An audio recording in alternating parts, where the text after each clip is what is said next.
ನೋಡಿ, 4 ವರ್ಷದ ಪ್ರೀತಿಗೆ ತಿಲಾಂಜಲಿ, 60 ವರ್ಷ ವಯಸ್ಸಿನ ಮುದುಕನಿಗೆ ಜೊತೆ ಮದುವೆಗೆ ಗ್ರೀನ್ ಸಿಗ್ನಲ್ ಕೊಟ್ಟ ಹುಡುಗಿ. ಇದು ಹಿಮಾಚಲ್ ಪ್ರದೇಶದ ಶಿಮ್ಲಾದಲ್ಲಿ ನಡೆದಿರುವ ಘಟನೆ.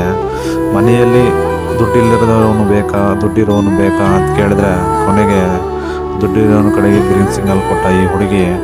ಆ ಮುದುಕನಿಗೆ 64 ವರ್ಷ ವಯಸ್ಸು ಮತ್ತು 24 ಕೋಟಿ ಆಸ್ತಿ, ರೇಂಜ್ ರೋವರ್ ಕಾರು, ಬಂಗ್ಲೆ, 1 ಕೋಟಿ ಆಭರಣ ಕೊಡ್ತೀನಿ ಅಂತ ವಾದ ಮಾಡಿದ್ನು.